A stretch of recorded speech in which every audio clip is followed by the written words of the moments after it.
It's time for audiences to return to Pandora for a third time, but has James Cameron's sci-fi franchise lost its luster, or has lightning struck a third time? What is going on, everybody? Tom Chattelbash here, and if you love movies and TV like I do, then rest assured you are in the right place. Without further ado, let's review Avatar: Fire and Ash, the third installment in the Avatar franchise. Now, Avatar: Fire and Ash picks up after the events of the second film, where Jake and Neytiri are grieving the loss of their son. They're still with this new clan that they met in the second film. They're hiding out, they're laying low, they're also trying to protect Spider, this human who happens to be a part of their family and who's the son of Quaritch, who is now a Na'vi. A lot has happened since that first film. But then comes a new clan on the scene, the Ash people, which are the new villainous clan that they have to go up against. And not only that, but the humans are still trying to colonize Pandora. They're still up to no good, trying to capture Jake and kind of take over Pandora as a whole. So yeah, it's an Avatar film, people. Now, I really enjoyed the first two Avatar movies. I really do think James Cameron has stumbled into something truly special with this franchise.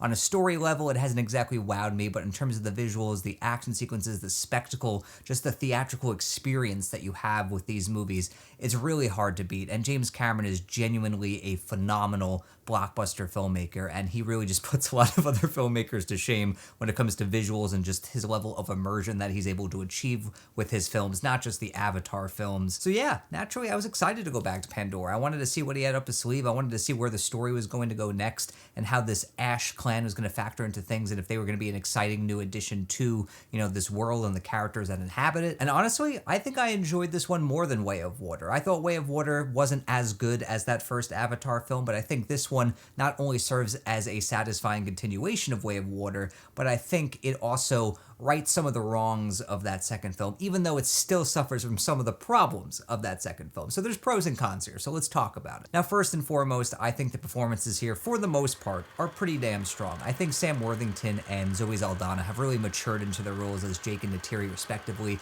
I love how their relationship has really grown and evolved, and the fact that we're seeing them grieving in their own different ways in this movie, especially at the start, is really compelling stuff. And their scenes together as they're trying to communicate with each other while they're still trying to independently grieve the loss of their son, and they feel detached, they feel disconnected, and even when they try to communicate, it just feels like their communication styles just clash. And watching that happen in real time, their performances are so good throughout this movie, but especially in regards to that facet of their relationship in the sequel, amazing stuff. And they deliver some of their best work as these characters in this film. And Stephen Lang, look, he continues to be a delight as Quaritch. I mean, do I think his character should have stayed dead after the first film? Probably, but he still commands the screen, and he's got such charisma and personality in spades here that I can't really complain. But I do think one of the most fascinating parts of the film is the relationship that develops between him and the leader of this Ash clan, who's played here by Una Chaplin, who, by the way, I think is the standout of this film. She is as terrifying as she is badass, and I love the look of her character.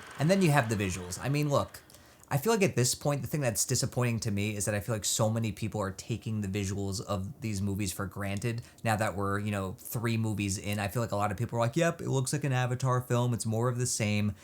Look, your definition of same and my definition of same are clearly vastly different, because the visuals just continue to astound me. I could wax poetic about how unbelievably gorgeous the visuals are in all 3 of these movies, but in this one especially, where Cameron is just really flexing. Him and his creative team, they're just doing the Lord's work, frankly. It's just sometimes I have to remind myself that what I'm watching is computer generated, because there's so many times where the visuals are so convincing, where the environments and the textures and the micro expressions are so convincing and so well realized that I have to remind myself that it's computer generated, and it blows my fucking mind. So I refuse to take these visuals for granted, and I think this might be the most visually immersive out of the 3 Avatar films. I mean, the action sequences are spectacular. I mean, very few directors can direct a set piece like James Cameron, and this movie is certainly no exception to that rule. He delivers some standout action sequences. There's plenty of action in this movie. It's so action-packed,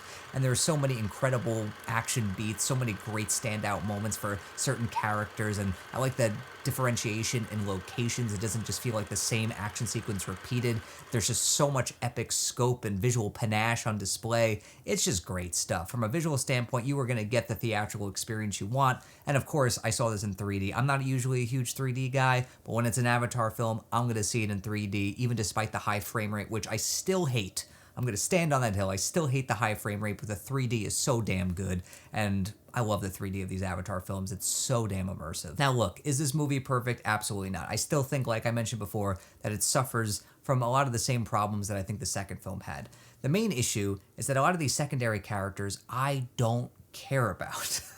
I don't care about this character, Spider. I just think he's a very bland, uninteresting character. And I think the performance there is just not great. And also Sigourney Weaver's daughter, who she's also voicing, this Na'vi daughter, I find the performance to be cringy. I find the whole idea to be cringy. And her whole journey in this movie, I couldn't give two shits about. And Jake and Natiri's kids, I mean, look, not only can I not remember their names ever, but I just find them to be such bland, uninteresting characters. And again, the performances aren't great, and their storylines just, they're the least compelling. So naturally, when you have a 3-hour plus film, whenever the focus shifts to any of those characters, you really start to feel the length and the film starts to drag. And also, there's a lot of the same story beats that are hit in this film, like in the previous two films, where a new clan's introduced or a new battle happens between the humans and the Na'vi. It just feels kind of repetitive at this point, where it's just like, can we just get to the end of this conflict? But look, at the end of the day, Avatar Fire and Ash, if you didn't like the first two films, I don't think this one is going to sway you. But if you really did enjoy those first two films, I think you're going to really enjoy Avatar Fire and Ash. I think this one is definitely on par with the first film for me.